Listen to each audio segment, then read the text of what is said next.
Hi, Devi. Mm. Hey Brian, how are you? Very well, very well. I was so good yesterday. Asante sana. Man, it's such an honor. No, no worries. Thank you. The meeting for today, I don't think will be very popular. Okay. Why ethics Uh, is a boring thing? no, I think the poster went out fairly late, Yeah, fairly good. That's true. and and Yeah. there's some guys from Kebs I had wanted to come. Yeah, they're Uh, doing that they're in my code Chacos or of something. practice. Yeah, Mm. yeah, yeah. They're in my Chacos doing the regulations for the national addressing. Okay. But they've agreed. They said they said they'll try and join. Mm. Uh, but we'll see. We'll see. Let's give it another 2 or 3 minutes.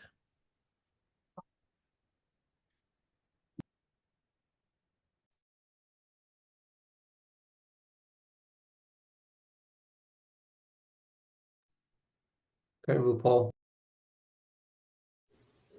Hello, Brian.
All right. Good morning.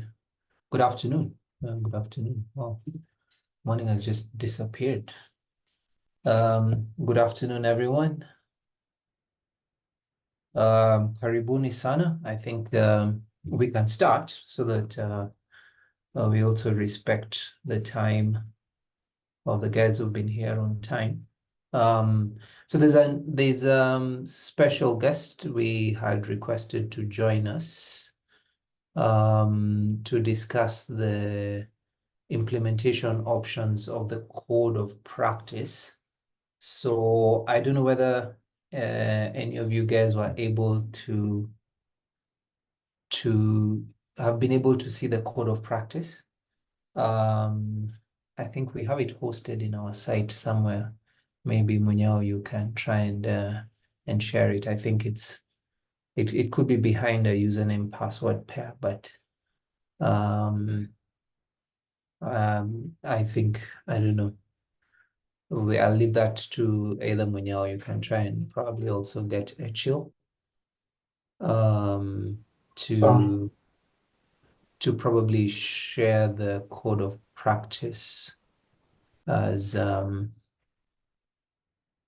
that guys can take a look at. So maybe I can just give a quick background on the ethics and governance working group.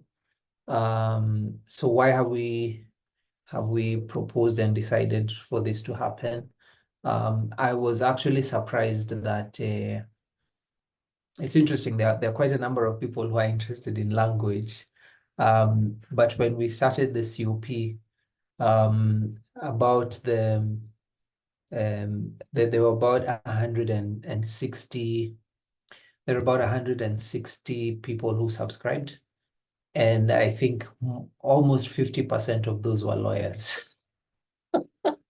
So I don't know whether there are any lawyers in the room, but I felt that sometimes we would have such deep AI discussions, and then the lawyers would tune out.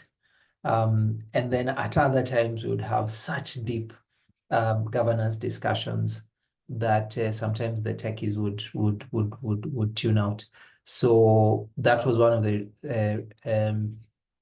of the things that made us consider just splitting the working groups. It means there'll possibly be a lot more meetings, a lot more meetups, but the beauty is within the working groups, people can take an extremely deep dive and work on consequential things based on people with real interest around what is being discussed. So one of the things that we had initially attempted to look at was some form of self-regulation. So self-regulation doesn't necessarily mean that it's almost like a pledge. I don't know whether some of you have had this experience where it is not mandatory. It is something that is just taken up, and it's taken up by the practitioners themselves. So immediately after the practitioner's guide was done last year in April, we had one or two serious discussions where we even invited some KEBS people to speak to us. I think within the talk series, there's some YouTube links that we can also share of discussions we had about just AI governance. So we had some discussions with the team at CPIT, and then also had some discussions with KEBS. And there was also, I think, Martin Bayer, kind of a policy expert as well, who contributed to the discussion. And generally just looking at what's been happening globally. So then what happened is through a request to KEBS, KEBS has its own process. I think they did convene a technical committee that then drafted a code of practice that went into public participation. I think around June or July of this year, for 3 months, 90 days is, I think, the period for that. But I've seen that Monica has just joined us, so maybe she can give us a quick recap of the journey of the code of practice. There was one particularly interesting clause in the code of practice that refers to implementation. That clause seems to be a clause that a few individuals have commented on, and the few individuals are specifically a little bit of big tech, let me call it that. The American Chamber of Commerce has I think sent in some comments. And Monica, maybe you can tell us, you can give us an update on that. And of course, as the practitioners, we felt that maybe that's also one place we want to look at. And also maybe we get a walkthrough from KEBS and the thinking behind the implementation part. And then we can also try and give in our views, because in essence, if the code of practice comes into gazettement, we'd be one of the first few people to actually try and use it to help the quality of our AI. So Monica, I think you had shared your screen. Sorry, I was speaking too much. I'll stop now, and then I'll just let you maybe give us an overview of the process and the journey as to where it's reached. And then maybe we'll request you to also just walk us through the implementation part.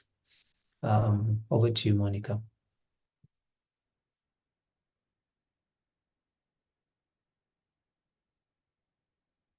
They just give me a minute. I'm from another meeting and I'm trying to set up.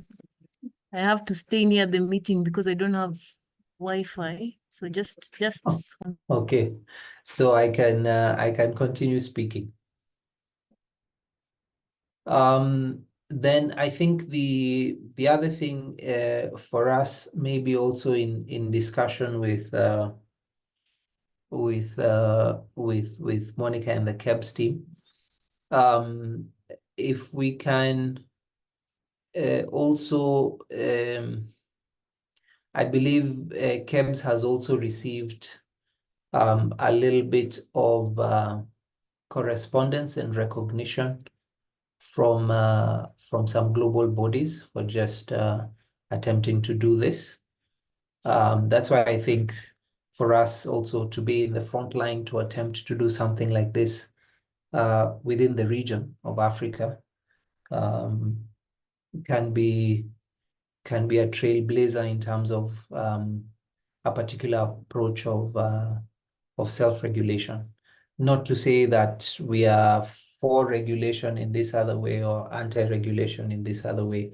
I'm sure there'll be a lot of lessons that we'll also learn. I think for us, the main aim here is for the producers of AI within Kenya, or the startups. They should be able to say, hey, we followed a code, and that code had the foundations of ethics. These are the foundations of ethics. And this is how we've been able to demonstrate responsibility, etc., etc. So another thing that I also did on the side was to share the standard. I shared the standard with the Alan Turing Institute to see whether there are any comments from them as well. I haven't received any comments as well, but we'll definitely share that. But also, Monica, just to ask another question, is the compatibility of this code, or maybe the way forward from a strategic point of view, to ensure that if we use this code, at least within Kenya, we would have confidence. But the question is, would this code also be useful beyond borders, and how? All right, over to you, Monica. Yes. Okay, the code of practice is not yet a Kenya standard. As we know, we are still waiting to validate the document with several stakeholders, those who had sent in comments, so that it's validated, and then it can be approved as a Kenya standard. And once it's approved as a Kenyan standard, then the way forward could be coming up with some sort of certification scheme based on the standard, and seeing if you could conform to this certification, either within, if you have an AI, you're developing AI applications as AI products, or as if you are providing AI services as an AI service. So we have two types of certification. You have what you call a product certification. A product certification is based on a product or a software product or an AI product, which you can now you can go through the certification process, audit the product for quality, and get a certification for that. And then system certification is something sort of like which people know, most people know, I think is 9001, which is on management systems in general. And then there's 27001, which is information security management systems. And then now we have an international one for AI, that's 42001. That's artificial intelligence management systems. So basically the code of practice used 42001 as one of the references. So if we use this, if we come up with a certification scheme based on this, it will be recognized internationally. If we come up with a scheme and it's approved, because a scheme has to be approved by the accreditation body, then you can actually use it both nationally and internationally for certification. So I don't know, can I just go through quickly through the presentation so that I can, I'm actually at another workshop. Brian. Thank you. Yeah, thank you for answering the question. Just proceed with the presentation. Thanks. Yeah, so this is just a summary of where we are with the code of practice and where we intend to go. As you can see, this is the code of practice for artificial intelligence. We intend it to be a Kenya standard. So the scope is, it provides a set of recommendations and activities so that organizations are able to develop, provide, or use AI applications responsibly. So it applies to all organizations that provide or use AI products or services or utilize the applications, AI applications. So it had three objectives: the standard, to propose approaches to establish trust in AI systems, and then it highlights the pitfalls associated with risks. So it has a risk assessment methodology to your applications, and then it also approaches it has approaches to assess trust and privacy of AI systems. These are like mostly the ethical concerns that people have for AI systems, because AI is basically a software, but when you bring in issues, ethical issues, then it brings different aspects to software that is AI based. So that's why we have this third point. So these are the trustworthy concerns, basically, that this standard addresses: the robustness, reliability, resilience, controllability, explainability, predictability, transparency, verification. The rest, we know what is entailed in an AI application process. So it also addresses, it has a risk framework. So the risk framework is to identify, analyze, treat, and monitor risks throughout the whole life cycle of an AI system. It's based, currently we have based it on the NIST AI risk management framework and the EU Act, but that can change. We've not published the standard, so if there's any other risk framework out there that we can apply, it's still applicable. It's still not cast in stone. So there's an ethical clause which recommends an ethical framework to build in the systems, and it outlines the societal concerns and means of collecting, processing, and disclosing personal data. And then we have an annex which now gives all the stakeholders in the life cycle what their roles and responsibilities are at every step of the life cycle. So, and then we have a guidance for quality assurance. If you want a quality AI system, what kind of quality model you need to build on the quality. So, so far, as we've said, we want to hold a validation workshop so that we validate the document, so that what we bring out there is agreeable to all stakeholders.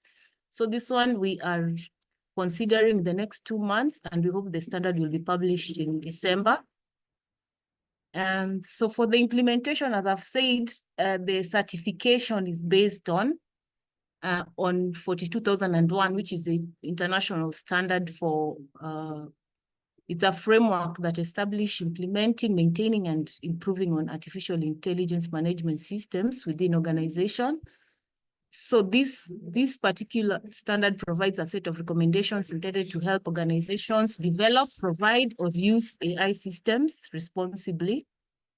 So the main clause that would guide implementation of this standard would be clause 6. So clause 6 so far claims that you have to claim conformance to this code, and you're required to commit to adopt all the identified measures if you want to claim conformance to this standard. So either this standard, normally the ways to implement a standard is either through like regulation, self-regulation, government regulation, or certification. So the certification way, as I told you, you have a management system, and then you conform to the requirements of the standard, and then you have a way to claim a certificate based on how far you conform to the requirements of that particular management system standard. So this code therefore identifies these measures that should be applied in advance of any regulations. That means we don't have regulations currently in Kenya, but this standard, you need to conform to those measures, whether they're regulations or not, if you want to claim conformance to the standard. So, okay, this is just describing 42,000. So I think I'll pass these slides then. So the process, you'd have to do a gap analysis, evaluate your current AI practices against 42001 and KS 3007, and identify the areas that need improvement. And then you have to come up with a management system tailored to the framework that aligns to the organization's goals and objectives. Then the certification process. After implementing the AI management system, you have to undergo an audit to achieve this certification. And then you have to have a system for continuous improvement. To maintain your certification, you have to continuously improve and continuously audit your systems and requirements and adapt to new challenges. So anyway, that's I think Brian had given me an opportunity to just give a brief of how the standard can be implemented. So it would be up to whatever upcoming regulation is coming, or maybe the practitioners themselves to decide they want to self-regulate, they want to come up with a certification scheme for AI, but the standards are there. The standards are the guide. So basically that's it, Brian. I don't know if there are any questions. Thank you so much for that, Monica. Before I make any comments, maybe I'll open the floor if there are any questions to the presentation.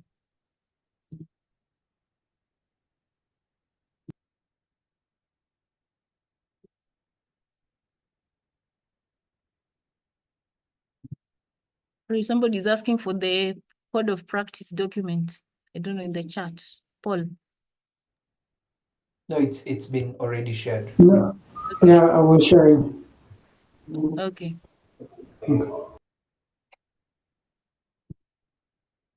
Okay, I mean, I think for me, allow me to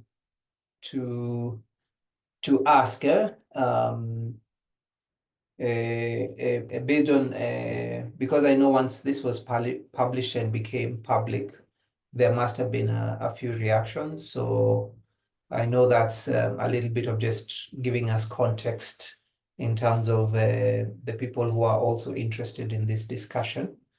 So I don't know if you're at liberty to just let us know whether there are any other countries or institutions that have shown interest to the standards so far. Yeah, I know. We usually, when you circulate our documents, we circulate them through we have what we call a WTO office, where you're supposed to inform the rest of the WTO members of any standards that you're going to be publishing in the next 6 months, so that you ensure it's under something called technical barriers to trade, where you have to inform them, because some of the standards might actually affect trade with the interboundary trade with other organizations. Somebody's importing something and there's something in the standard that can actually stop them from importing. So I know there's been a lot of interest with regards to systems that have embedded artificial intelligence software or systems within them. So yeah, we had some comments from Google. We had some comments from Cisco. We had some from the European Union also. They actually asked me to present the standard, because not many countries have like a code of practice or a standard for AI.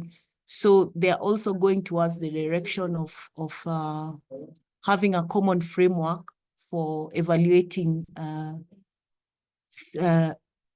anything that has artificial intelligence system embedded in it.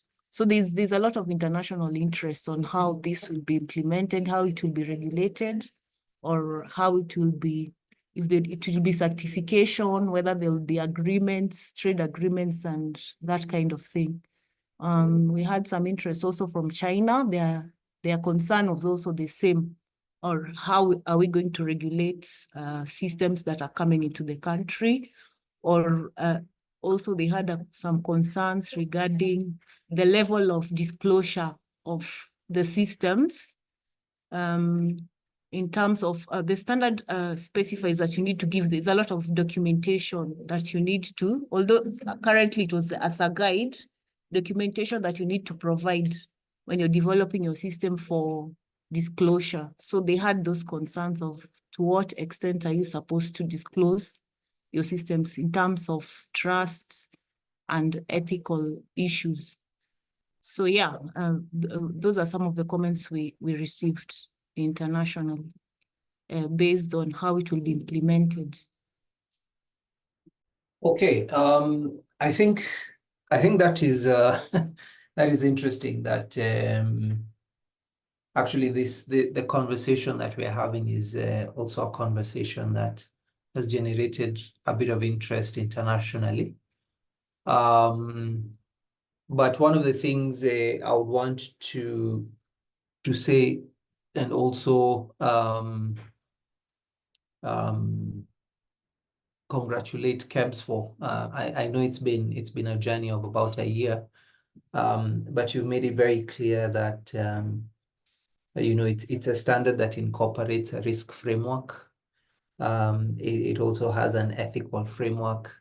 It's also taken in aspects of data governance and the reality of our data legislation. I would want to commend KEBS for that effort, because essentially the EU only has a risk framework. They haven't said much about anything else. And then, of course, you've incorporated more things in terms of ethics and data, which then makes this code of practice a bit of a rich document. And I also think, based on what you've said, that the opportunity is for the practitioners to gauge the merits of the said standard and apply it to our own organizations. We can apply it to our own organizations, our own startups. And if we do that to our own startups, I know you said it's something that we also need to put continuously in the practice and then also check the audit and all that. There's a way in which our organizations, our local startups and organizations will actually, be in a way internationally, will be able to play on an international plane when this safety discussions of AI actually come up, in terms of risk, in terms of ethics, and in terms of all the documentation that is around that. So I think that was one of the discussions we had wanted to have. Thank you for explaining to us, especially the implementation path around it, the certification around it, the checking of the practices within our startups against the standard, and we're definitely looking forward to having a couple of local AI startups probably picking this up and being a few of the first startups or the first organizations to follow our code of practice. And thank you for clarifying that it's voluntary, at least for the time being. It's personal.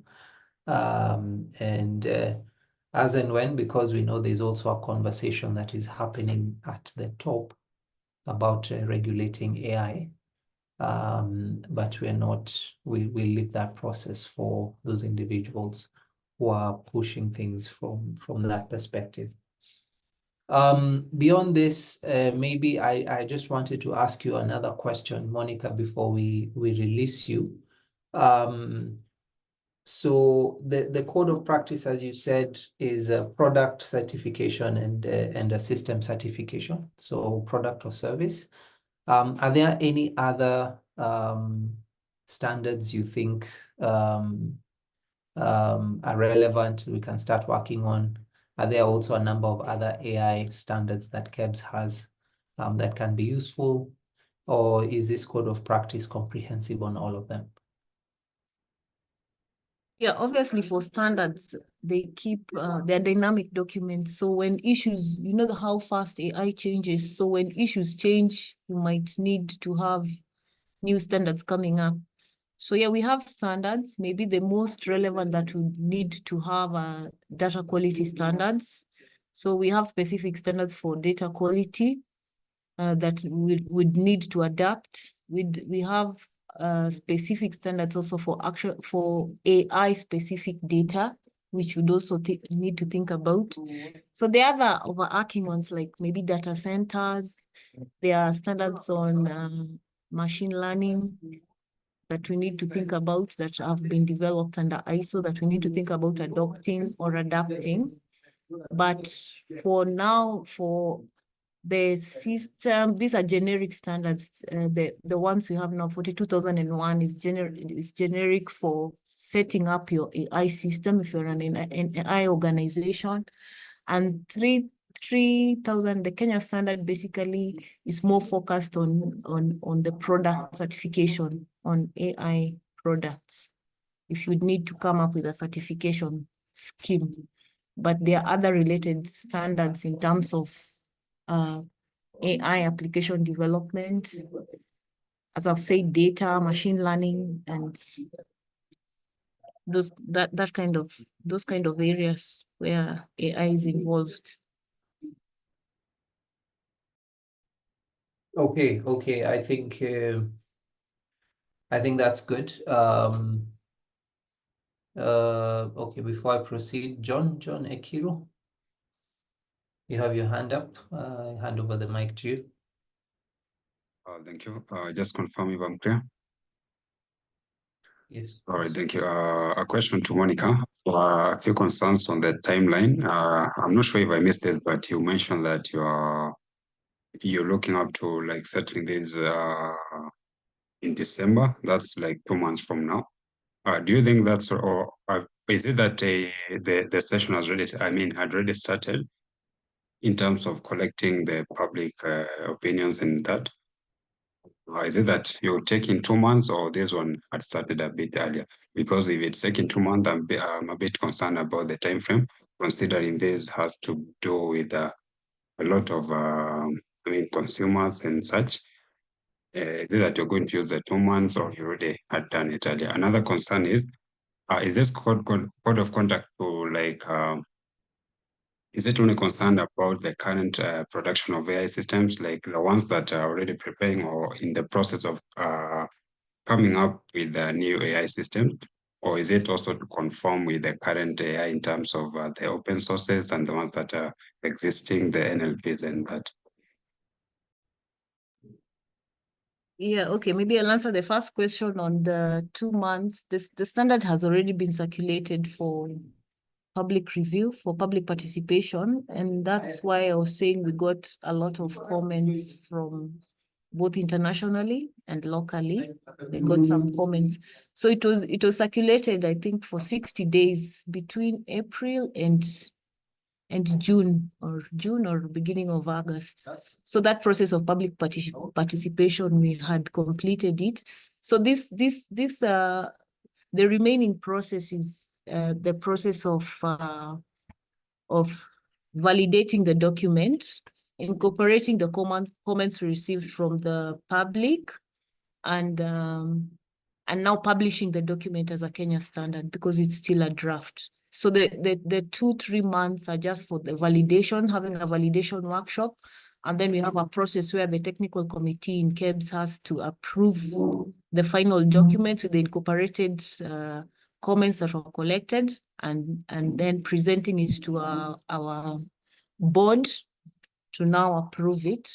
So that's why that's that time frame. The 2 months will be sufficient. So I don't know if you had have any feedback response to that. And regarding the standard itself, because it's talking about the whole life cycle, so it depends on where the life cycle is. It starts from when you're starting the system to when you're retiring the system. So it can be applied to any stage of the system life cycle. When you're starting a new system, that's for the product, or when you're ending an AI system, maintenance, all those stages, it can be applied. The standard can be applied, but the system certification this is the aligning your processes to the ISO standard 42001. So it can also be done at any point of where you are. If you have started an AI company, or your company has just started providing AI products, you can apply this at any time that you need. Only that you'll have to check your processes against the standard at whichever level you are, and see if you conform, how much you conform to the requirements of that standard. So it doesn't matter where you are in your AI journey. So I don't know if I've answered your question. You can let me know. Yeah, thank you. Just concerned on that aspect whereby saying at any point of production, the levels at which you are currently. Yeah. A little concerned about these international companies, the kinds of the GPTs that are currently the ones that we actually, actively using. Will they also have to conform with this? Because I feel like it might be, I don't know, but will they also have to conform with this currently, considering that they are, the active producers of these kinds of AI that are actively being used in the market? Yeah, so the standard, as we said, it's not a recommendation. It's not a regulation right now. There's no law that says you have to conform to the standard right now. So it's a voluntary basis, where if you feel that you want to check your product or you check your system against the standard, and with the view of eventually getting certification, you're free to do that or not, because we don't have any regulation for AI currently.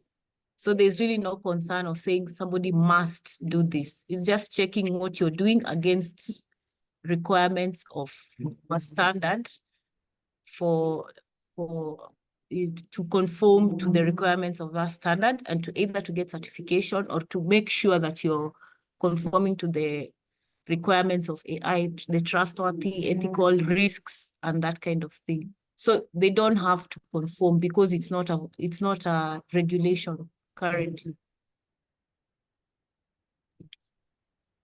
Yeah, I think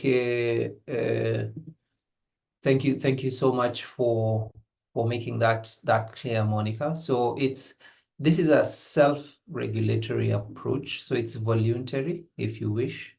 But something that I'm finding very, very interesting is like this issue you mentioned about the risk framework and the fact that it took into account like the risk framework of the EU. So I think if I were to just give an example, if you conform to this standard and you take your AI that you have produced and you take it to the EU, you would have conformed to the Act. So the idea here is we are encouraging ourselves within the practitioner community to create AIs that are already ready for export. So there's a kind of a quality mark on them. And in our request to KEBS, that's why I congratulated you, Monica, for that. I was quite surprised that you included quite a number of frameworks within the code of practice that can be helpful to help any practitioner if they're producing their AI or they're working on the AI locally, to know that if they can follow that, then it has this capability of recognition beyond the borders of the country by itself. So I think that's the reason why we called you into this meeting, is to also just help us understand the implementation around it, which I think is the tail section of your presentation. We shall share the presentation with the people in the call and wider people who are interested. And for me, I would be very happy to see if we try and okay, you let us know about the dates for your validation workshop. If we have comments, we'll definitely submit our comments. I would be very happy if we then get a few of the practitioners willing to take up the standard to just check their own work. It's because the idea here is to help us check our own work and to check our own products and services. So maybe once the dates for the validation workshop are available, you can let us know, and through the community we can try and then share that around, so that if there's any individuals who would wish to come, they can also attend the validation as well. But I hope it's not too late if we have comments on the code to submit comments. Is it too late? Yeah, I think it would be good to have a few people from your practitioners group, like the concerns that are being raised here currently, to see how they can be addressed in the standard, because that's the real that's the objective of validation. To see, we don't want to bring out something there that is going to give to have people at a disadvantage. You don't want to publish something that will disadvantage anybody. So yeah, I would encourage anybody who has concerns to give them to the practitioners. Maybe we have people who are represented in the committee as part of the practitioners to bring in their concern, each and every concern, so we can see how to solve them in the final document before it's published as a Kenya standard. So there's still time to bring in everybody's concern. Okay. That the use of a standard is to make life easier, not to make life harder for the community. Good. Yes. So Brian, can I leave? I have a workshop I have to close right now. Yes. Thank you. Okay. Thank you so much for your time, Monica. We'll reach out to you in due time. Thanks. Okay, thank you.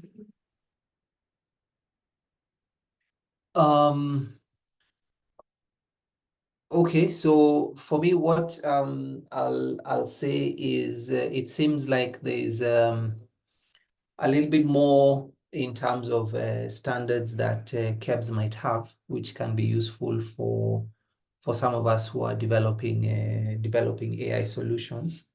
And I think the standards approach has generally been accepted as the bottom-up approach to kind of self-regulating AI, so that the practitioners themselves are the ones who know what they need to measure.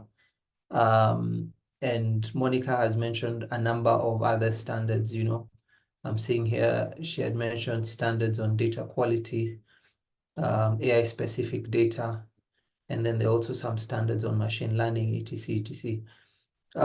So just as we had proposed in other working groups, I think we'll try and come up with a work plan. The work plan will probably be annual, where we can try and also include some of these other standards that we see KEBS are working on, that can be useful for our community, and maybe even pull in some KEBS individuals to help us understand what those standards are, and get plugged in if those standards can be useful for any of us and any of our startups.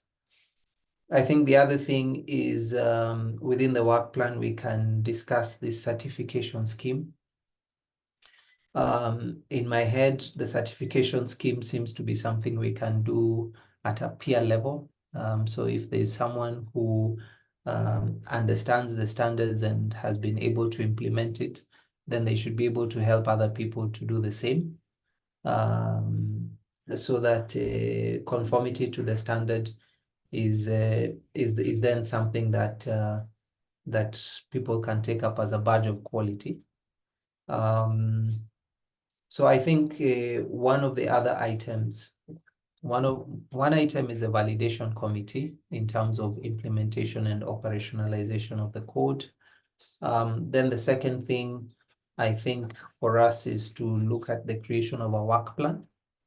And then one of the final things is also there's a small search for a patron, or an industry captain around standards. So we'll also take in some suggestions and names of individuals who can help us in the guidance around policy. So I think for that, maybe Paul, you can put an email, the cop@think.ke. So if there are any suggestions, some of those names can be sent there. I think there's some suggestions of Ambassador Bitange Ndemo.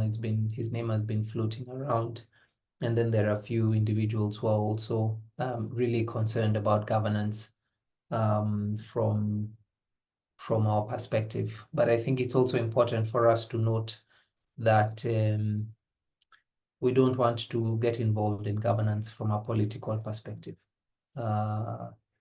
I want to encourage us to just we'll get involved in the political process as participation, but I don't think it is upon us to push for political position or other in anything. For us, we just want something that is very useful to help AI startups create quality products they can export out of the country, and also to have high quality products within the country. And sometimes involving politics in that can be a bit of a problem. So maybe I'll just inform that that's not one of the objectives of this. And of course, with that said, maybe the fourth item, I hope Paul Munyao, you're taking notes of this. The fourth item will be a charter and a code of conduct for the working group, and including the fact that we probably are not going to be used as a political outfit to push political agendas and things like that. I think with that said, it's 10 minutes to time. As I thank a number of you I thank all of you actually for making time. I'm going to stay silent now for a few minutes. If there is any other business or comments from anybody, feel free to speak during this time, and hopefully we'll see you in the coming month for further discussions around developments in the standards.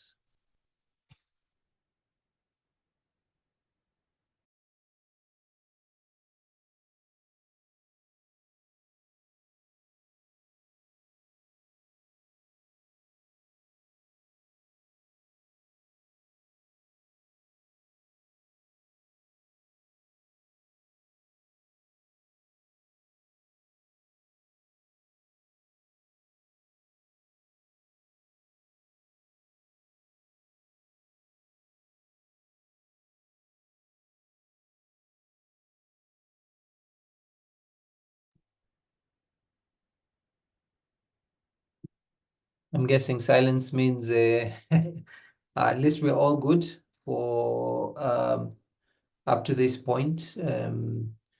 So I guess we'll look for more opportunities for event interactions. I'd really hoped we could have invited the chairman of the technical committee from KEBS, but hopefully we'll meet them at the validation. I'll try and make sure that when the validation comes in the room, we should not only be the international companies, but we try and also represent ourselves locally in the room in the validation discussion. And I think with that said, thanks so much for your time. Enjoy the rest of your Friday, and definitely looking forward to more meetups and to actualizing a lot of the work that we discuss here.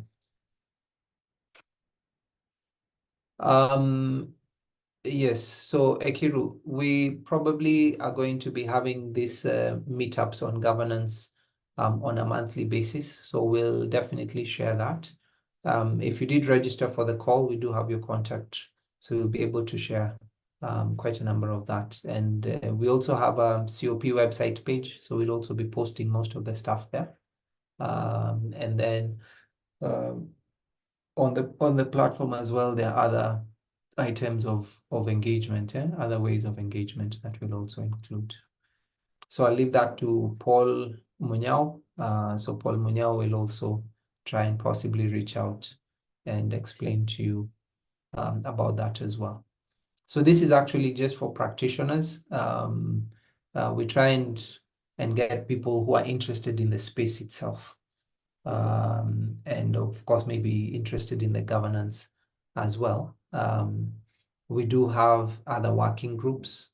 We last week had a working group discussion with the natural language processing team. And there's actually a conference coming up in Naivasha on natural language, I think in the coming 2 or 3 weeks. So I'll preemptively say that the meeting for the language working group this month will probably be physical if we manage to get all the invitations to that meetup. But the idea here is that we're trying to bring the practitioners to have a common discourse or a common discussion around some of these things. Okay, thank you very much. We finished 5 minutes ahead of time. Thanks so much for your time. Enjoy the Friday, and we'll meet again in the coming weeks. Asante. Bye-bye.